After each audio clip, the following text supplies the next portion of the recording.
बिहार का परफॉर्मेंस तो हमने देख ही लिया है, तो मुझे नहीं लगता है कुछ भी ऐसी कुछ खास होने वाला है उनके लिए। तो अभी मुझे अगर पूछे एस्ट्रोलॉजिकली, मैं तो उनको नहीं जानती हूँ, राइट। एस्ट्रोलॉजिकली उनकी कुंडली के हिसाब से, उनकी दशा के हिसाब से, ये सारा चीजें देख के उनके लिए एलओपी जो पद है इसको टिका के रखना ही उनके लिए बड़ा मुश्किल हो जाए। फिलहाल बात करते हैं राहुल गांधी की, जो कि सब आप हंसने लगते हैं तुरंत, ये क्या बात है? भविष्य अंधकार में है।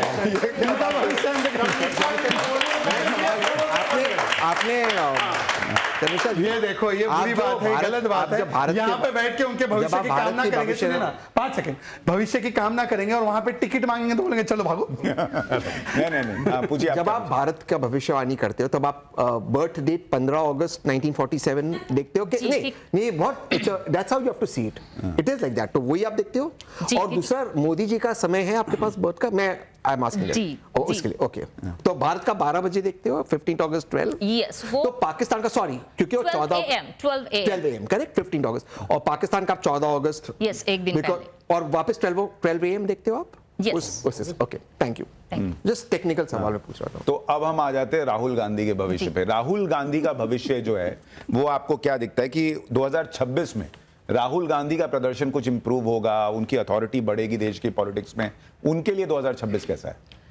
राहुल गांधी जी का जो गोल्डन पीरियड है वो लगभग खत्म हो चुका है। तो आप ये गोल्डन पीरियड में एलओपी है आ रही हूँ इसमें मैं, ये मुझे आज तक में भी यही सवाल पूछा था, तो ये उनका गोल्डन पीरियड था जो लगभग अब खत्म हो चुका है। इसके बाद कौन सा पीरियड आएगा? एक आ रही हूँ इसमें उसमें संघर्ष पीरियड नहीं, आप कह सकते हो कि गायब हो जाना पीरियड। सो एक्चुअली एक ट्वीट आप मेरा बहुत दिखाए थे पहले वीक की, जो जिस ट्वीट में मैंने लिखा था कि 4 अप्रैल के बाद कोई मेजर टेररिस्ट अटैक हो सकता है, उसी ट्वीट में नीचे लिखा हुआ था जो पिछले साल मैंने किया, मार्च में मैंने किया था, फरवरी में, कि राहु को सतभिषा में आने दीजिए, फिर कांग्रेस का या फिर राहुल गांधी जी का उनका जो डिफेमेशन, डाउनफॉल, लोगों का दोषारोप आपस में ये सब बहुत बढ़ने वाली है। और वो नवंबर में आया है तो उनके ऊपर फिर से केस होना, ये सब धीरे धीरे शुरू हुआ है। और बिहार का परफॉर्मेंस तो हमने देख ही लिया है, तो मुझे नहीं लगता है कुछ भी ऐसी कुछ खास होने वाला है उनके लिए। तो अभी मुझे अगर पूछे एस्ट्रोलॉजिकली, मैं तो उनको नहीं जानती हूँ, राइट। एस्ट्रोलॉजिकली उनकी कुंडली के हिसाब से, उनकी दशा के हिसाब से, ये सारा चीजें देख के उनके लिए एलओपी जो पद है इसको टिका के रखना ही उनके लिए बड़ा मुश्किल हो जाए। देखिए, उनके लिए एक चैलेंज तो और खड़ा हो गया है, जो कि अभी हमने हाल में ही देखा है कि राहुल गांधी विदेश में थे और यहाँ प्रियंका वाड्रा का एक गुट खड़ा हो गया कि प्रियंका जी जो हैं उनको प्रधानमंत्री बना देते तो बांग्लादेश आ जाता। तो कांग्रेस में राहुल वर्सेस प्रियंका, कांग्रेस का भविष्य इन दोनों में से किसके हाथ में है?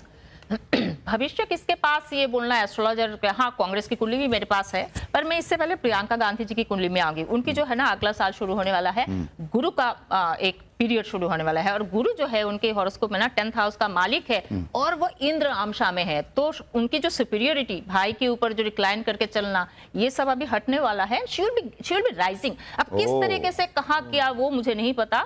So obviously she will be rising. अब हो सकता है उनका पद थोड़ा और बढ़े। ये प्रियंका जी की कुंडली है। अब प्रियंका जी और राहुल जी की कुंडली आप कंपेयर करती हैं तो किसकी कुंडली ज्यादा स्ट्रांग है?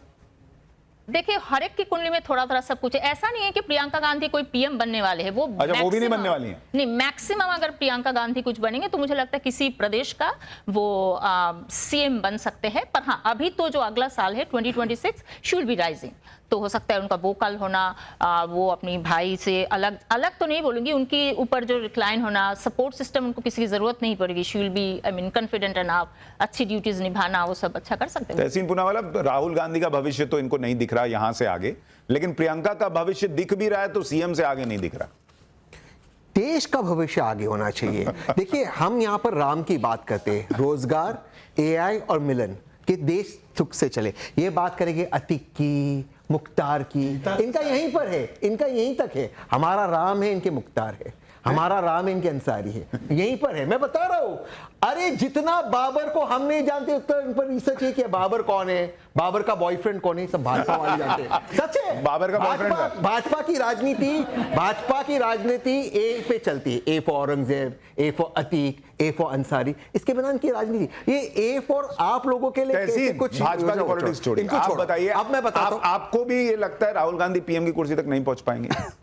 मुझे लगता है कि अगर गांधी परिवार की बात करें, क्योंकि स्पेसिफिक आपका सवाल है, पिछले 40 वर्षों से इस परिवार ने कभी भी प्रधानमंत्री की कुर्सी पर बैठा नहीं। इनफैक्ट सोनिया जी बन सकती थी, उन्होंने नहीं बना, वो नहीं बने पीएम। और जो आपकी बात से मैं इत्तेफाक रखता हूं, जहां तक मैं प्रियंका जी को जानता हूं, आई डोंट थिंक अगर कांग्रेस सत्ता में भी आई तो शी वुड वांट के गांधी परिवार का कोई व्यक्ति प्रधानमंत्री बने। वो चाहिए कि केपेबल व्यक्ति जैसे प्रधानमंत्री मनमोहन सिंह जी थे, वो प्रधानमंत्री बने। यानी ये भी मान रहे कि गांधी परिवार का कोई पीएम नहीं बनने वाला। छोटा बोलिएगा, वो उनका उनकी भविष्यवाणी, मैं उससे क्यों चैलेंज कहता हूं कि इससे बड़ी क्या उपलब्धि हो सकती है कि जो कल तक राम जी को काल्पनिक और रोम रोम कर रहे थे, आज बोले राम हमारे हैं, राम हमारे हैं।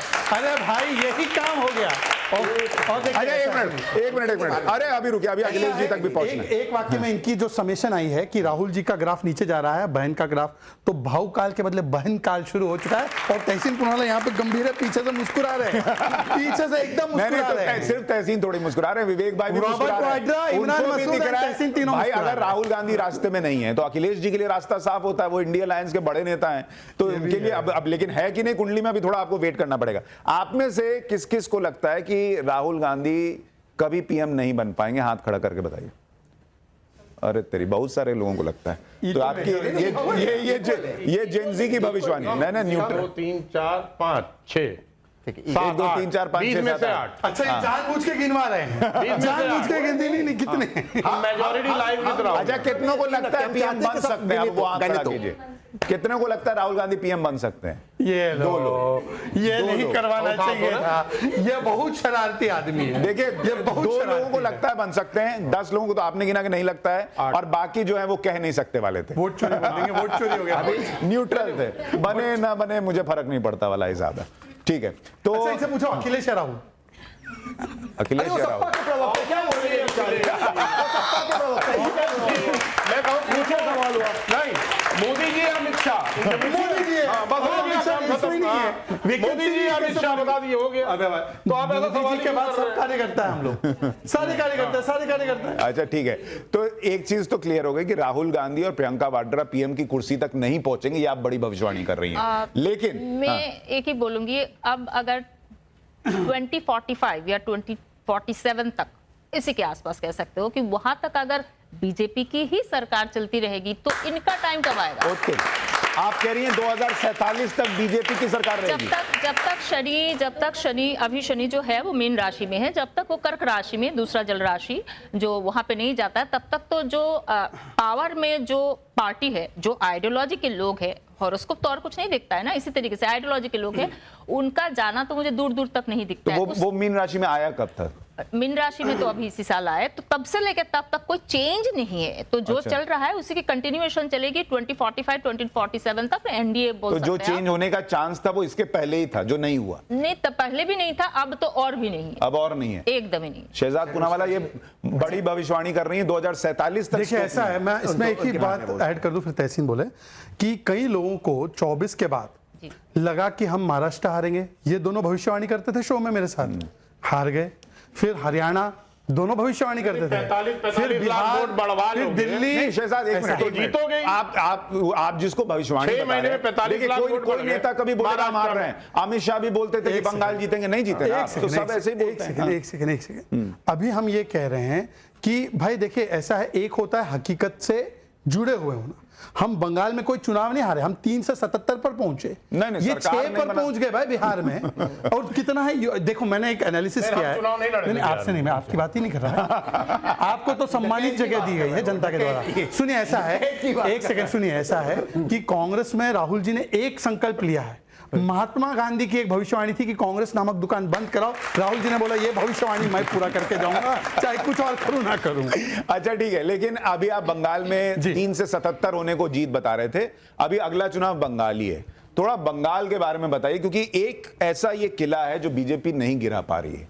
क्या बंगाल में 2026 में जो चुनाव होगा वो ममता बनर्जी हारेंगी, जीतेंगी, बीजेपी सरकार बनाएगी, टीएमसी सरकार बनाएगी, क्या होने वाला है? 2024 से बता रही हूँ एक ही चीज, अभी मैं चेंज नहीं कर सकती हूँ कि ममता बनर्जी का ये जो है ये आखिरी टर्म है, आखिरी टर्म है। और मैंने ये भी बोला है, मैंने ये भी बताया है कि जब 2025 का जून जुलाई आएगा, वहां से उनकी बड़ी चैलेंजिंग टाइम शुरू होगी। और तीसरा, इस साल की स्टार्टिंग में बताया है कि कागज तो दिखाना पड़ेगा। तो सबने कहा कि ये तो कब से बोल रहे कागज तो दिखाना पड़ेगा। और मुझे इस सारे चीजों की मतलब कोई, अब मैं तो एनालिस्ट नहीं हूँ, यहाँ पे सबको पता होगा, शहजाद जी को पता होगा, SIR क्या चीज तो मुझे पता ही नहीं था। पर मंगल का महादशा शुरू हुआ है, मंगल भूमि कारक है, भूमिपुत्र है, वो मतलब हमारी जो भूमि को रक्षा करता है, योद्धा है। तो आप अपनी भूमि को रक्षा तो उसी में करेंगे ना। आपके भूमि में अगर कोई और घुस जाए तो उसको तो रक्षा करना नहीं कहते। तो मंगल का महादशा शुरू है, मंगल आर्द्रा नक्षत्र है। तो मुझे ये चीज पता था कि क्लीनिंग तो होगी। अब यही क्लीनिंग इनको पकड़ लेगा, ये मुझे कुछ आइडिया नहीं था। SIR क्या चीज तो पता ही नहीं था, ये तो इसी साल पता चला। शर्मिष्ठा जी के लिए इनकी भविष्यवाणी, देखिए भविष्यवाणी सही गलत दोनों हो सकती है, लेकिन इनकी भविष्यवाणी को लेकर मैं एक चीज कहूं, जब इन्होंने जनवरी फरवरी में मेरे ख्याल से प्रेडिक्ट किया था कि देश में बड़ा आतंकी हमला होगा और नॉर्थ की तरफ होगा, ऊपर की तरफ होगा, तब सबको लगा था कि कहां से ही हो जाएगा। लेकिन पहलगाम हुआ तो सबको एकदम से ध्यान आया कि आपने ऐसा कहा था। जब आपने कहा था कि देश में प्लेन क्रैश होगा, तब ऐसी कोई चर्चा तक नहीं थी दूर दूर तक, या एविएशन सेक्टर जो है वो एकदम नीचे आ जाएगा।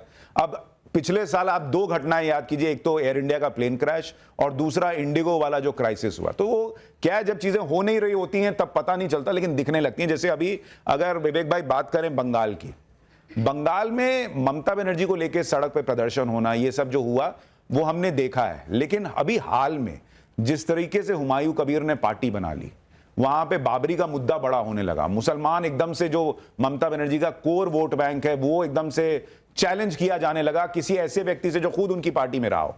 तो ऐसी परिस्थितियां क्या आपको लगती हैं कि ममता बनर्जी को बीजेपी चैलेंज कर पाएगी, या ये भविष्यवाणी सही हो पाएगी? देखिए, मुझे लगता है कि आपको मैं याद दिला दूं कि 2019 में भारतीय जनता पार्टी के टिकट से हुमायूं कबीर चुनाव लड़ चुका है। और जहां तक हमारा आकलन है, हमको ऐसा लगता है, प्रतीत होता है और प्रमाणित भी होता है साथ साथ सुशांत जी, कि कहीं ना कहीं हुमायूं कबीर भारतीय जनता पार्टी के लिए काम कर रहे हैं। उनके एजेंट। हाँ बिल्कुल। 2021 में भी अगर आप देखिए तो सब यही हो रहा था कि भारतीय जनता पार्टी सरकार बना रही है। माननीय प्रधानमंत्री वैसे बांग्लादेश में कुछ नहीं बोलते हैं, लेकिन जब बंगाल में चुनाव होता है तो बांग्लादेश जाके मतुआ मंदिर में सर झुकाते हैं ताकि मतुआ जो कम्युनिटी का वोट है वो हमको मिल जाए और हम चुनाव जीत जाए। तो ये ध्रुवीकरण और ये तुष्टीकरण की राजनीति भारतीय जनता पार्टी और माननीय प्रधानमंत्री लगातार करते आए हैं। आपको याद होगा किस तरह से उन्होंने दाढ़ी बना ली थी और रविंद्रनाथ टैगोर बनके वो गए थे, लेकिन वो सब फ्लॉप हो गया जब उन्होंने दीदी और दीदी किस तरह से ममता जी को बोला था। तो आप कह रहे हैं ममता बनर्जी नहीं हार रही है? मुझे लग रहा है कि ममता जी जो 213 सीट जीत के आई थी 288 में, इस बार उनका आंकड़ा जो है 225 के ऊपर होगा। चलिए, ये आपको चैलेंज कर रहे हैं कि आपकी भविष्यवाणी गलत होगी। तहसीन, बंगाल ममता बनर्जी हारेंगी?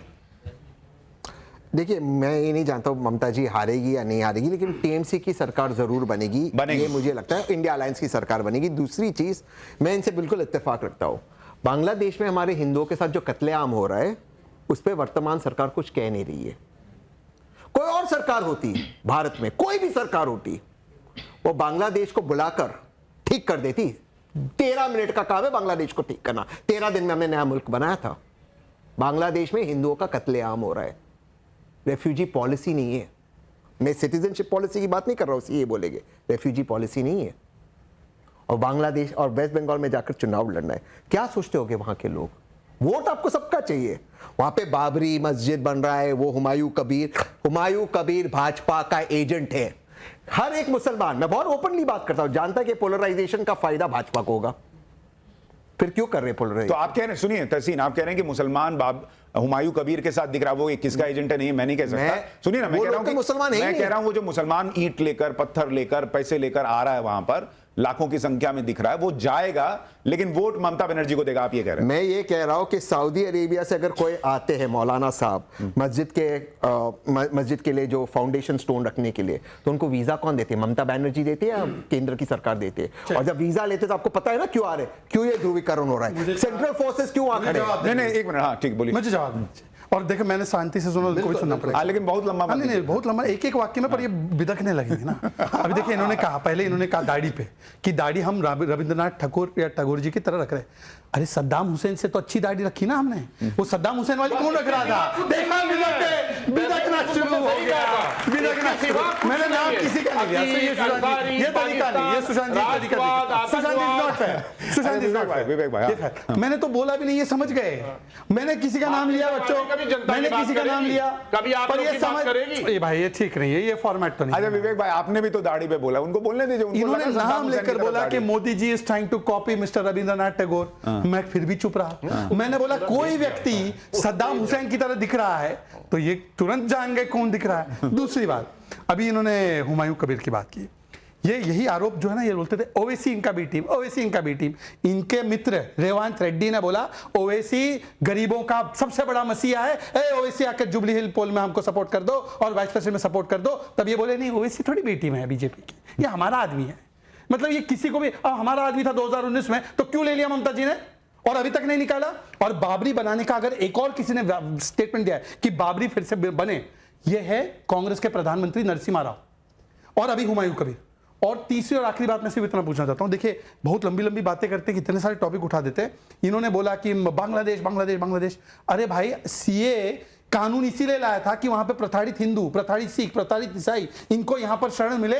दोनों भाई बहन पैलेस्टाइन के मुसलमानों के लिए बैग टंगा के थे, आज तक एक स्टैंड नहीं लिया। और बांग्लादेश छोड़ो, हमारे बंगाल में मुर्शिदाबाद में पाठशाला देख लेना, उसमें बताया हरगोविंद दास और सुन लीजिए चंदन दास, इनका मुर्शिदाबाद में वक्फ के नाम पर कत्ल किया गया। ये दोनों मुंह पर पट्टी लगाकर बैठे थे। दीपू दास छोड़ दो, पहले हरगोविंद दास का बताओ। अच्छा ठीक है, एक मिनट बस समय निकल जाएगा। एक चीज देखिए, यहाँ आपको चैलेंज भी लोग कर रहे हैं कि बंगाल में जो आप कह रही हैं वो नहीं होगा, वो तो समय बता देगा, बहुत दूर नहीं है जी। बस फिर भी मैं बोलूंगी कि बंगाल में ममता जी की जो हाल है ना, वो शिशुपाल की तरह है। जब 100 गलती पूरा हो जाती है ना, उसके बाद आपको कोई चांस नहीं मिलता है। और दूसरी बात, ये मैक्सिमम एक चीज हो सकती है कि ना तो इनको बहुमत ना उनको बहुमत, तो वहां पे अराजकता, एनर्की, वायलेंस और बढ़ने वाली है। और सरकार बीजेपी की भी बन जाए तो 2-2.5 साल तो वहां पे जो law and order system, violence खत्म नहीं होने वाला है। And then peace. तो ये है। अच्छा, लेकिन आपने एक बड़ी इंटरेस्टिंग बात कही कि ममता जी का ये आखिरी चुनाव होगा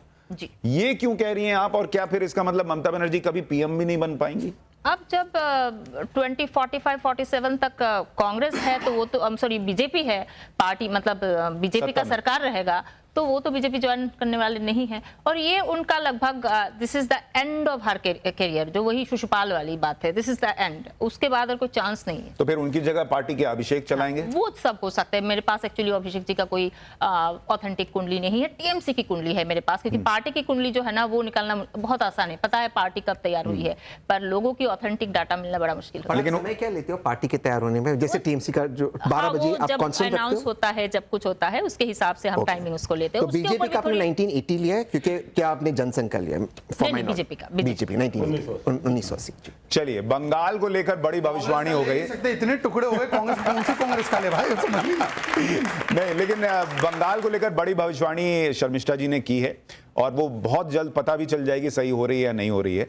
अब एक बहुत बड़ी भविष्यवाणी जिसका सबको इंतजार है वो है उत्तर प्रदेश को लेकर। क्या उत्तर प्रदेश में योगी आदित्यनाथ की कुंडली उनके फिर से मुख्यमंत्री बनने का इशारा कर रही है, और क्या योगी कभी पीएम बन पाएंगे? 1-1.5 साल पहले है ना, मैंने एक ट्वीट किया था, अभी भी वो ट्वीट होगा, कि 2025 के एंडिंग में या फिर 2027 की एंडिंग में वहां पे मुझे योगी जी का जो है एक बड़ी राइज दिखती है। उनका योगी जी का राइज, मतलब योगी जी को अब जो ऑलरेडी चीफ मिनिस्टर है उनका क्या राइज हो सकते हैं, तो वो सेंटर में उस टाइम में आ सकते हैं। और जो इलेक्शन लड़के आएंगे तो इलेक्शन वो जीत के आएंगे, पर हाँ सेंटर में आते ही वो प्रधानमंत्री बन जाएंगे ऐसा मुझे नहीं लगता, क्योंकि योगी जी की जो है अभी वीनस मतलब शुक्र का अंतर्दशा चल रहा है, 2028 तक रहेगा, 10वीं घर का मालिक है, फिर भी वो जो है दशांश में नीच का है, तो इतनी बड़ी पद अभी मिल जाएगा इतनी जल्दी ऐसा मुझे नहीं लगता है। सेंटर में कोई पोर्टफोलियो मिल सकता है, सेंटर में मिल सकता है जी। अब कब? 2027 के आसपास, 27 के आसपास। लेकिन 2027 का चुनाव वो जीतेंगे? जी जी एकदम 100%। जी। तो अखिलेश जी का क्या होगा फिर? उनकी कुंडली में क्या है? बहुत सब्सटेंशियल कुछ मुझे नहीं दिखता है कि वेरी मेजर, वो एक की फ्लोटिंग वाली चीज है। और जब ये 2024 में जब केंद्र सरकार का जो चुनाव हुआ है उसमें मोदी जी की जो है बहुत खराब स्थिति चल रही थी। उनकी पिक 7.5 ही चल रहा था, उनका वीनस का शुक्र का महादशा 2024 के लोकसभा चुनाव के वक्त मोदी जी की 7.5 ही चल रही थी, योगी जी की 7.5 अच्छा, योगी जी की। यस, योगी जी की पिक 7.5 ही चल रही थी एकदम जब चंद्र के आसपास। तो और ऊपर से ये भी था कि उनका शुक्र का महादशा शुरू ही हुआ था उस टाइम में, शुक्र उनका नैऋत्य में है, दशमांश में तो नीच का है, तो उनको बहुत सताया है, जिस वजह से कहते हैं ना आपका खराब टाइम तो मुझे मेरा परफॉर्मेंस अच्छा दिखने लग गया है। So that's what happened. तो अब मुझे नहीं लगता आगे ये चीज होने वाली। तो आपके हिसाब से जो लोकसभा चुनाव में समाजवादी पार्टी को यूपी में बढ़िया सीटें आई वो अखिलेश जी की नहीं थी बल्कि योगी जी की कुंडली खराब थी, वक्त खराब था इसलिए आ गई। अब परफॉर्मेंस तो उनका ही बोलना पड़ेगा, पर अब ये भी एक मैटर था। लेकिन 2027 योगी जी जीत रहे हैं जी, और अखिलेश जी की सीटें बढ़ेंगी या परफॉर्मेंस वैसे ही ना रहेगा? बढ़ेगा तो शायद नहीं उतना ना, वो तो चलो आप जब 2027 में, अरे ठीक है भविष्यवाणी है, लेकिन इलेक्शन का जब टाइम वगैरह एक बार फिक्स होता है ना, डेट फिक्स होता है तो बहुत दूर है, तब एक बार फाइनली देखा जा सकता है, पर अभी तो लेकिन अभी नहीं लग रहा है। विवेक भाई, नहीं देखिए, जहां तक 2024 की बात है तो सबसे पहले तो ये पूछा जाएगा कि प्रधानमंत्री बनारस से जो लड़े थे हमारे माननीय प्रधानमंत्री, 6 राउंड पीछे चल रहे थे और हारते हारते 1,52,000 वोट से जीते, जबकि भारतीय जनता पार्टी के जितने भी प्रवक्ता बैठे हैं वो सब बोल रहे थे कि प्रधानमंत्री जी 10 लाख वोट से जीत के आने वाले हैं। ये बात हो रही थी उस समय, लेकिन बनारस में क्या हुआ हम सबने देखा। तो सवाल तो ये भी है शर्मिष्ठा जी कि क्या प्रधानमंत्री मोदी जी 2029 में हिम्मत करेंगे बनारस से दोबारा लड़ने की, क्योंकि अरे वो सवाल आगे है। हाँ, वो गंगा पुत्र हैं। आप हमारा रनडाउन न बना। और जहां तक योगी जी की बात है तो मुझे लगता कहीं ना कहीं उनकी कुंडली में शनि घुस चुका है, केतु राहु सब घुस गए हैं। योगी जी की 7.5 खत्म हो गई है कि अभी चल? वैसा नहीं है, पर अब जो पिक पीरियड है उससे तो थोड़ा क्या हुआ है, अब 7.5 साल है तो एक जैसा तो नहीं रहने वाला है, और 2026 का जो बीच में उनको थोड़ा सा बड़ा चैलेंजिंग टाइम आएगा। पर बात ये नहीं है ना, बात ये है 2027 में। लेकिन देखिए विवेक भाई एक इंटरेस्टिंग बात कह रही हैं, ये भी कह रही हैं कि 2027 के एंड में हो सकता है योगी जी सेंटर उनको ले आए। देखिए योगी जी ने खुद कहा है, एक मिनट साथ, योगी जी ने खुद कहा है, उनकी आप तो पत्रकार, आपको पता होगा कि सेंटर में आने से बेहतर मैं वापस जाना पसंद करूंगा, मैं मत जाना पसंद करूंगा। तो योगी जी सेंटर में तो आने वाले नहीं है, क्योंकि योगी जी में एक खासियत जरूर है, मैं बोलूंगा अप्रिशिएट करूंगा कि वो रबर स्टैंप मुख्यमंत्री नहीं है, जैसे कि राजस्थान, हरियाणा, छत्तीसगढ़ या मध्य प्रदेश या बिहार में नीतीश जी तो नाम के मुख्यमंत्री रह गए, सम्राट चौधरी और अमित शाह चला रहे हैं। योगी जी और अमित शाह जी की जो लड़ाई अंदरूनी है भारतीय जनता पार्टी में वो जग जाएगी। वो कह रही है 2027 में उनका एक प्रमोशन दिख रहा है। अब प्रमोशन सीएम का क्या होगा? सेंटर ही आ सकते हैं और क्या? नहीं, प्रमोशन ये होगा कि वो वापस मत चले जाएंगे 2027 में और समाजवादी पार्टी की सरकार बनेगी। ठीक है। देखिए ऐसा है कि लड़ाई झगड़े की बात, और मैंने इनको इंटरप्ट नहीं किया तो पूरा सुनना पड़ेगा, लड़ाई झगड़े की बात वो ना करे जो पिता के हाथ से माइक खींच ले और चाचा को जगह ना दे। मैंने किसी का नाम नहीं लिया है, प्लीज रिएक्ट नहीं करना। दूसरी बात, एक समय था, आप तो उत्तर प्रदेश के निवासी, मैं भी यहीं का हूं, हम लोग को तो बताया जाता था कि आजम भी सीएम है, मुलायम जी भी सीएम है, वो कोई और भी 5 सीएम की बात होती थी, यहां तक कि कोई और लेडीज वगैरह की भी होती थी। तो मैं तो बोलना नहीं चाहता, जो 5 सीएम एक सीएम में देखते थे। तीसरी बात, मैं देखिए एक ही चीज बोलना चाहता हूं, देखिए बाकी की तो कुंडली मुझे रीडिंग नहीं आती, पर अखिलेश जी की मैंने एक दिन कुंडली उठाई, मैंने बोला इसमें कौन सा एक ये दिख रहा है कुछ भारी, कुंडली देखनी नहीं आती है और इन्होंने कुंडली भी उठा ली, बता तो रहा हूं ना, उसको पढ़ भी लिया। अरे विवेक जी सुन तो लीजिए, भविष्यवाणी भी कर, अरे इंटरप्ट बाद में कीजिए, पहले सुन तो लीजिए ना। इसीलिए मैं जान गया कि ये अखिलेश जी का टाइम खराब है, क्योंकि उसमें राहुल था, राहु भारी ने राहुल भारी था। अब जितना जल्दी इनसे छुड़ाएंगे ना उतना जल्दी आपका उदय होगा। देखो भस्म कर दिया तेजस्वी को, भस्म कर दिया उद्धव को, भस्म कर दिया लेफ्ट को, अब आपके पीछे आ रहा है राहुल। राहुल वो जिसको भी छूते हैं वो भस्म हो जाते हैं।